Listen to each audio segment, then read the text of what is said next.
하나님의 말씀은 마가복음 4장 1절부터 9절입니다. 신약성경 마가복음 4장 1절부터 9절입니다. 한 절씩 교독하겠습니다. 예수께서 다시 바닷가에서 가르치시니 큰 무리가 모여 들거늘 예수께서 바다에 떠 있는 배에 올라 앉으시고 온 무리는 바닷가 육지에 있더라. 이에 예수께서 여러 가지를 비유로 가르치시니 그 가르치시는 중에 그들에게 이르시되 들으라. 씨를 뿌리는 자가 뿌리러 나가서 뿌릴새 더러는 길가에 떨어짐에 새들이 와서 먹어버렸고 더러는 흙이 얕은 돌밭에 떨어짐에 흙이 깊지 아니하므로 곧 싹이 나오나 해가 돋은 후에 타서 뿌리가 없으므로 말랐고 더러는 가시떨기에 떨어짐에 가시가 자라 기운을 막음으로 결실하지 못하였고 더러는 좋은 땅에 떨어짐에 자라 무성하여 결실하였으니 30배나 60배나 100배가 되었느니라 하시고 9절 같이 읽겠습니다. 또 이르시되 들을 귀 있는 자는 들으라 하시니라. 아멘. 아주 감동적이고 또 오늘 말씀과 이렇게 연관이 되는 은혜로운 찬양을 해주셔서 감사합니다.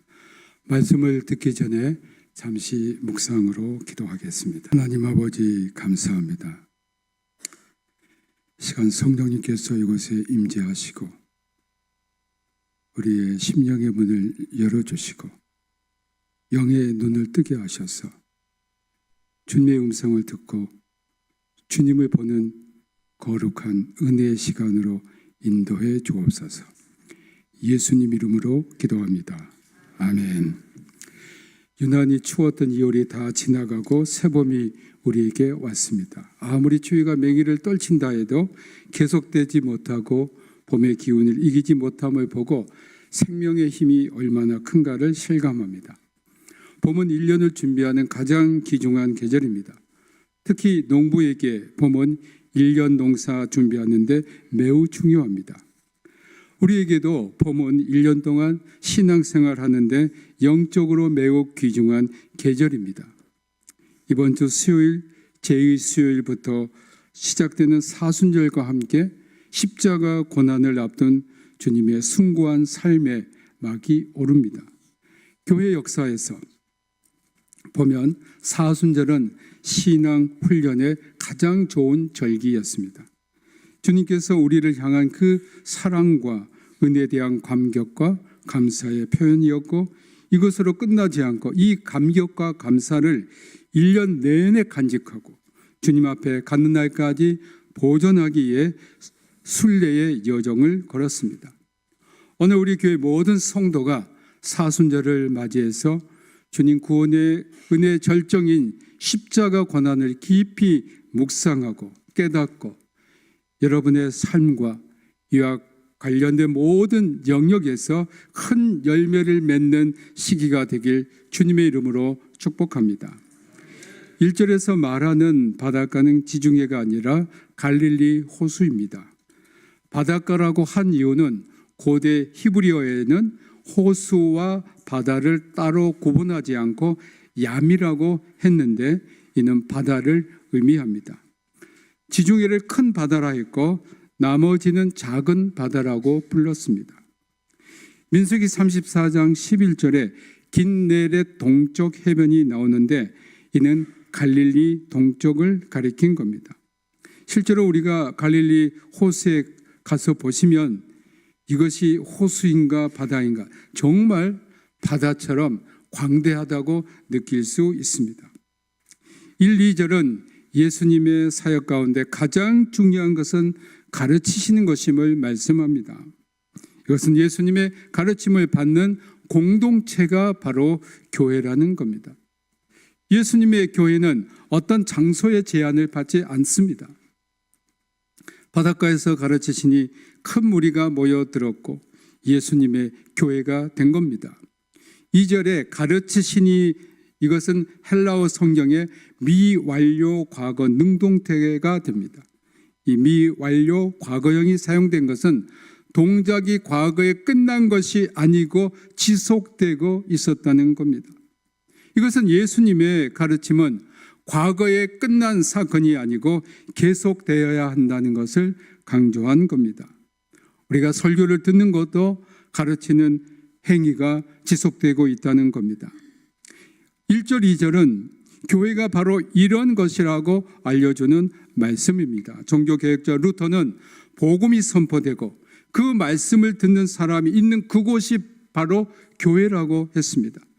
이런 점에서 우리 평택대학교회는 가장 복음적인 교회의 온영을 이룰 수 있습니다. 예수 그리스도 이후 복음이 전해지는 곳마다 많은 성직자와 성도가 중심이 되어 보이는 예배당 짓는 데 심혈을 기울였습니다. 더 큰 예배당을 짓고 사람을 모으기에 예를 썼습니다. 그런데 지금 어떻습니까? 신학교에서 가르칠 때마다 우리 학생들에게 이렇게 말했습니다. 여러분, 앞으로 목회하실 때에 건물에 많은 투자하시지 마십시오. 성 베드로 성당처럼 그런 위대한 건축물을 세워가지고 후손들이 관광 수입이나 얻는 그런 교회를 짓지 않을 바에는 교회 많은 건물에 투자하지 마십시오. 지금의 튀르키예, 성경에는 소아시아라고 나옵니다. 그것은 1세기부터 5세기까지 기독교의 가장 중심이었고 그것에 수많은 교회가 있었습니다. 그러나 지금 그 땅은 예배당이 다 폐허되었습니다. 그뿐만 아닙니다. 고대시대에 기독교가 그렇게 융성했던 아프리카의 카르타고, 이집트의 알렉산드리아, 정말 기독교의 중심지였지만 지금 이슬람교의 세상이 되었습니다. 우리 주 예수님은 성경 어디에도 예배당을 지으라고 하지 않고 사람 낚는 어부가 되라고 하셨습니다. 물론 예배당이 필요합니다. 있어야 합니다. 그런데 예배당 짓다가 정작 사람을 낚으라는, 사람을 키우고 이들을 양육해야 된다는, 이들이 바로 교회가 된다는 가장 근본적인 내용을 간과해 버렸습니다. 그래서 지금 우리 한국교회가 이런 상황에 처했습니다. 많은 예배당이 무리하게 건축 감행하다가 매물로 나오고 그 매물을 이단들이 사들이고 있습니다. 유럽에 가면 많은 예배당이 있습니다. 그러나 사람이 없으니 건물 관리도 어려워 매물로 나오고 이슬람 사원이 되고 술집이 되는 현실입니다. 우리 교회는 건물에 투자할 필요가 없습니다. 사용하는 학교 건물 잘 관리하고 필요한 건물을 학교와 협의해서 잘 사용하면 됩니다. 우리 교회는 주님이 하셨던 것처럼 잘 가르치고 제자 양육하고 배우고 세상에 파송하는 것을 가장 중요하게 여기고 여기에 우리의 모든 힘을 쏟으면 됩니다. 예수님의 오늘 말씀은 비유를 사용하신 겁니다. 이 비유에 씨 뿌린 자, 씨 그리고 네 가지 밭이 나옵니다. 씨 뿌리는 자와 씨는 모두 공통사항입니다. 다른 것이 있다면 밭입니다. 씨 뿌리는 자는 말씀을 전하는 사람이요, 씨는 말씀입니다. 여기에서 밭은 사람의 마음을 말하고 있습니다. 그런데 씨가 어떤 밭에 뿌려졌느냐에 따라 그 씨의 결과, 열매가 다르게 나타납니다.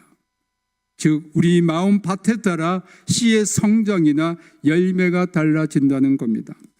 3절에는 씨를 뿌리는 자가 뿌리러 나갔다고 했습니다.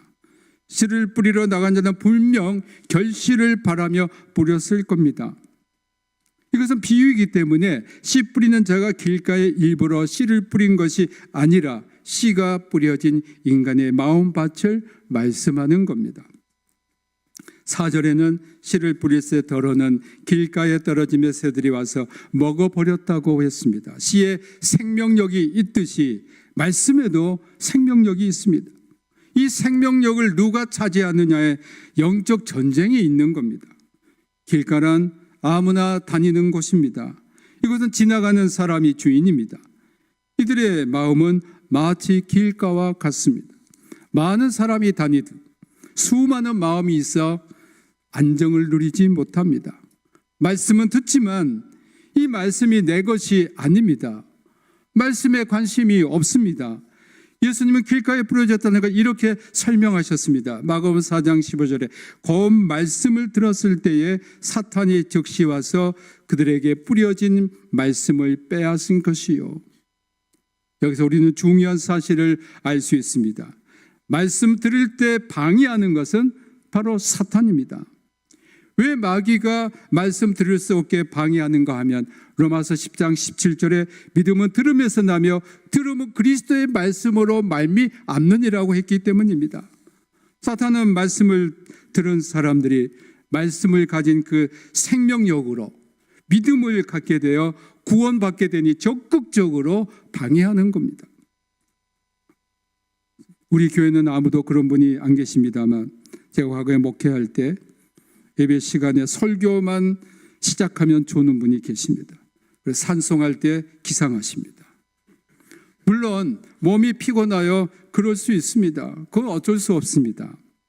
그러나 상습적으로 말씀 시작과 동시에 졸린다면 이런 분은 내 길을 막고 있는 어떤 세력이 무엇인가를 생각해 보고 그것이 마귀의 역사라고 생각되면 주 예수님의 이름으로 그 세력을 결박하고 대적하시길 주님의 이름으로 부탁합니다.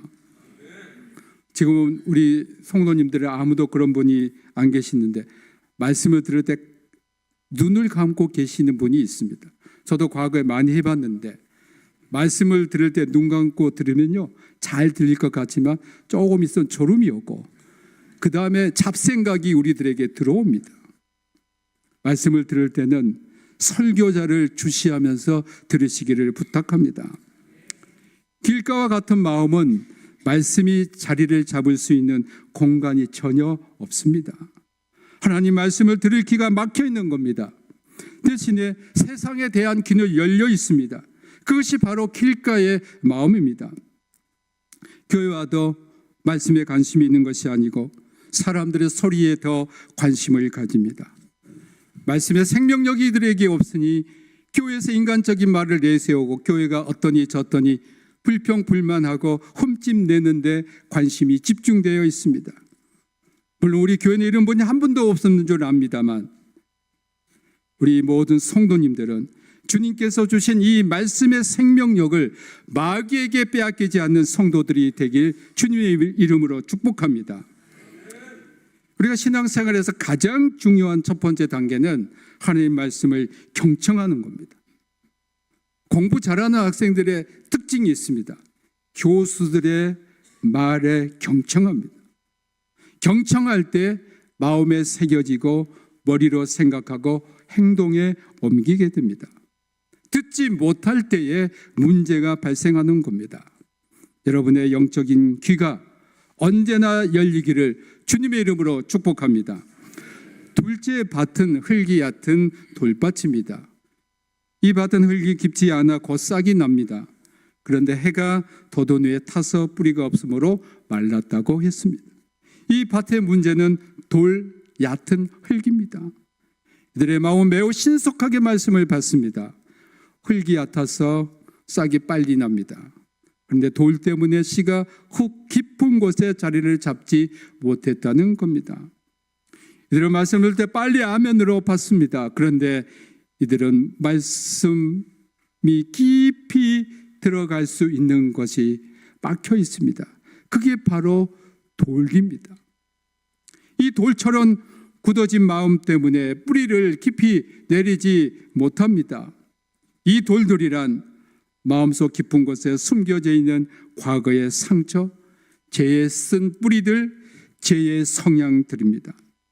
여러분 가운데 마음의 깊은 돌덩이들을 갖고 계신 분은 안 계십니까? 이 시간이 바로 이 돌들을 다 주님께 드러내는 시간이 되길 주님의 이름으로 축복합니다. 우리가 이런 것들을 드러낼 때 주님께서 치유하시고 새롭게 해 주십니다. 17절에는 돌밭 같은 마음을 가진 이 사람은 그 뿌리를 깊게 내릴 수 없어 말씀으로 인하여 환난이나 박해가 일어나면 곧 넘어진다고 했습니다. 바로 싹이 난 것은 바로 넘어집니다. 우리가 일상생활에서 바로 눈앞에 어떤 성과나 결과나 열매가 보이지 않는다고 실망할 필요가 없습니다. 오늘 성가대 찬양에도 때가 있다고 그랬습니다. 하나님의 때가 있습니다. 빨리 된 것은 바로 넘어지게 됐습니다. 모든 일에는 그 과정과 시간이 분명히 필요합니다. 셋째, 가시떨기입니다.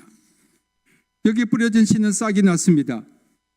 이들의 상태는 돌밭보다는 양호하나 가시 때문에 결실하지 못했습니다. 이 가시란 19절에서 예수님께서 세상의 염려와 재물의 유혹과 기타 욕심이 들어와 결실하지 못하게 하는 것이라고 했습니다. 에레미야 4장 3절에 여호와께서 유다와 예루살렘 사람에게 이와 같이 이르노라, 너희 묵은 땅을 갈고 가시덤불에 파종하지 말라고 했습니다. 이 말씀을 보면 가시덤불에 파종한다는 것으로 보아 묵은 땅을 가하는 수고를 싫어하는 게으른 사람이라 할 수 있습니다. 가시덤불에 파종하면 어느 정도 싹은 납니다. 그러나 열매를 거둘 수 없습니다. 그러므로 가시덤불과 같은 마음은 한편으로 게으르고 나태한 마음이라고 볼 수 있습니다. 즉 영적인 일에 게으르고 나태한 마음입니다. 그러나 이들은 세상 일에는 열심입니다. 육신에 속한 일에 적극적입니다. 그렇기 때문에 세상의 염려, 재물의 유혹, 기타 욕심이 마음 가득 차 있습니다. 마태복음 25장 14절부터 30절에 나오는 달란트 비유에서 예수님은 한 달란트를 주인으로 받고 아무 일도 하지 않는 종에게 26절에 악하고 게으른 종이다라고 책망하셨습니다. 사랑하는 우리 성도 여러분, 게으름, 나태, 태만이 죄가 아니라는 생각 큰 오산입니다. 이것은 어쩌면 마귀가 우리에게 주는 것입니다. 이것을 우리가 이겨야 합니다. 이제 이 봄이 돼서 겨울에까지 가졌던 모든 나태와 태만을 다 멀리하고 털어버리고 영적으로 열심을 내고 부지런한 성도님들이 되길 주님의 이름으로 축복합니다. 저는 요즘 우리 교회 목회할 때 우리 성도님들에게 참 감사하는 마음이 있습니다. 처음에 월삭 새벽 기도하고 또 마지막 주 넷째 주 금요 성령 기도회 할 때 그렇게 모이지 않았습니다. 나 요즘 얼마나 열심히 있는지 모릅니다. 정말 많이 모입니다. 이 많이 모이는 곳에 아직 오지 못하신 분들은 한마디 꼭 드리고 싶습니다. 와 보라. 정말 우리 성도님들 뜨겁게 기도하고 우리의 문제를 하나님께 내려놓고 하나님께서 우리 성도님들이 기도할 때에 여러분들이 가진 모든 문제들을 내려놓을 때 주님께서 해결해 주실 줄로 믿습니다. 넷째, 좋은 땅입니다. 땅 위에 떨어짐에 자라 무성하여 30배, 60배, 100배 결실한 겁니다. 사탄은 있는 것도 파괴하고 무너뜨리지만 하나님은 없는 것에서 죽어가는 것에서 생명을 주어 30배, 60배, 100배 결실을 주십니다.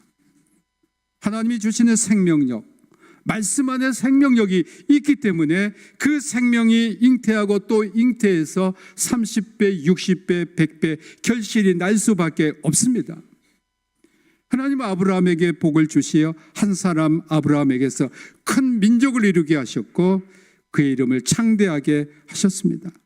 이것이 바로 30배, 60배, 100배 결실하는 것이고 30배, 60배, 100배 결실하는 것은 완전히 채운다는 의미입니다.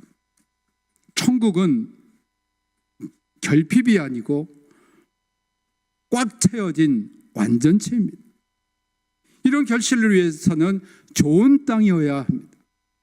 좋은 땅이 되기 위해서는 땅을 갈아서 엎어야 합니다. 묵은 땅을 갈아서 엎어야만 좋은 땅이 되고 씨가 뿌리를 내려서 식물이 건강하게 자랄 수 있습니다. 묵은 땅을 기강하는 것은 살부로 깊이 파서 속에 있는 흙을 겉에 있는 흙을 안으로 완전히 뒤어 엎은 겁니다. 묵은 땅을 기경하는 것처럼 우리의 묵은 마음도 이 봄에 기경하시길 주님의 이름으로 축복합니다. 묵은 땅의 농사를 그대로 지울 수 없듯이 묵은 마음에 우리가 아무리 좋은 말씀을 받은다 해도 그것은 가시덤불에 씨를 뿌리는 것과 별반 다를 게 없습니다. 정말 좋은 땅이 되기 위해 흙을 완전히 뒤엎어 버리는 행위가 있어야 하는 것처럼 우리 심령의 밭을 기경하는 것은 굳어진 마음을 말씀으로 철저히 깨뜨리는 겁니다. 우리 안에 깊숙이 감추어진 악과 부패성과 재성과 정욕과 음란과 미움과 시기와 질투와 분노 등 모든 것을 주님 앞에 순수하게 드러내고 고백하는 겁니다. 그냥 좋은 땅이 되는 것 아닙니다. 좋은 땅이 되기 위해서는 끊임없이 기경해야 합니다. 그리고 끊임없이 자라나는 잡초를 뽑아 주어야 합니다. 이와 마찬가지로 우리 마음속에 자라나는 죄악의 쓴뿌리들을 우리가 하나님 말씀으로 매일 제거해야만 합니다. 성령 강림절에 베드로 설교를 들은 이스라엘 사람들은 마음의 찔림을 받아 사도행전 2장 37절에 형제들아 우리가 어찌할꼬라고 탄식했습니다. 심령의 밭을 기경하는 것은 우리 스스로 할 수 없습니다. 오직 하나님의 영이 하실 수 있습니다. 그래서 에스겔 36장 26절에서 새 영을 너희 속에 두고 새 마음을 너희에게 주되 너희 육신에서 굳은 마음을 제거하고 부드러운 마음을 줄 것이라고 하신 겁니다. 우리 삶에서 매일 하나님의 말씀으로 우리 마음의 밭을 갈아 마음속에 자라나는 잡초들을 제거하시길 주님의 이름으로 축복합니다. 구세군 창설자인 윌리엄 부스는 1912년 조금 직전에 현대 기독교가 이런 형편에 떨어질 것을 예언했습니다. 다음 세대 기독교의 가장 큰 위기는 지옥 없는 천국, 성령 없는 교회, 거듭남 없는 구원, 회개 없는 재용서이다.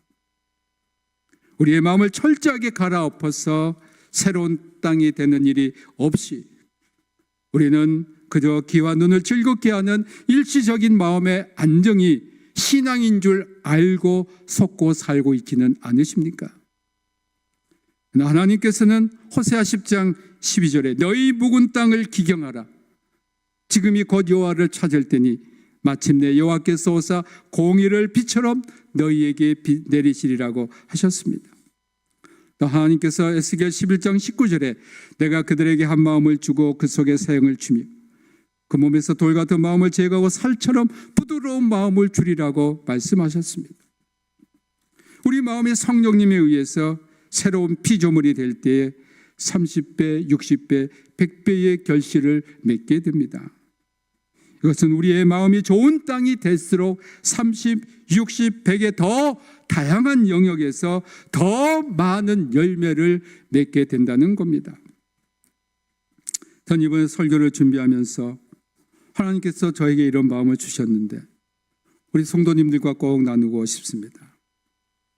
우리 개인이 한 사람 한 사람이 좋은 땅이 되는 것도 중요하지만 우리 대학교회가 좋은 땅이 되어야 한다는 겁니다. 우리 교회가 평택에 있는 많은 교회 가운데 하나, 대한민국에 있는 많은 교회 가운데 하나가 아니고 하나님께서 정말 기뻐하시는 좋은 땅 교회가 되어야 한다는 마음을 저에게 주셨습니다. 우리 교회는 복음의 씨를 뿌린 피어선 목사님이 있었기 때문에 오늘 있게 된 겁니다.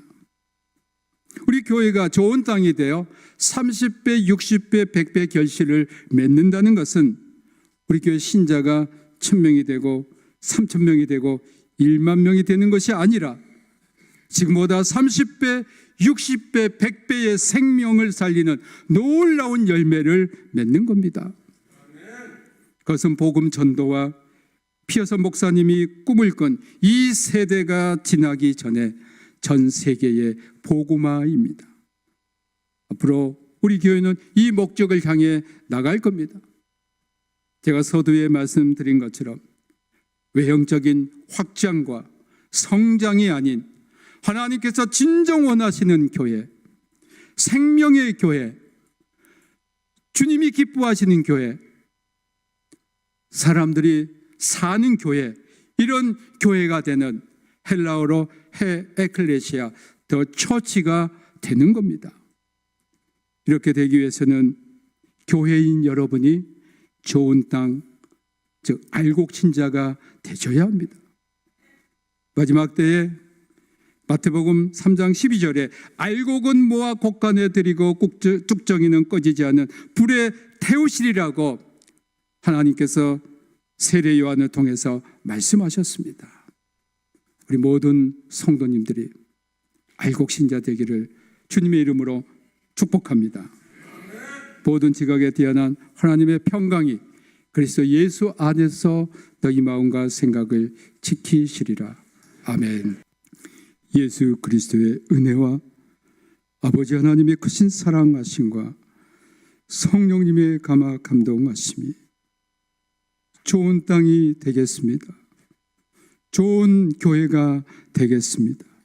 다짐하며 결단하는 여기에 모인 우리 모든 성도와 그들의 가족과 권속과 평택대학교회, 피어선 기념학원, 평택대학교, 이 나라와 이 민족 위에 북한에서 고난당하는 우리 믿음의 형제 자매들에게 우리가 또한 파송하며 기도하는 우리 모든 선교사들과 지체들 위해 지금부터 영원토록 함께하기를 축원하옵나이다. 아멘.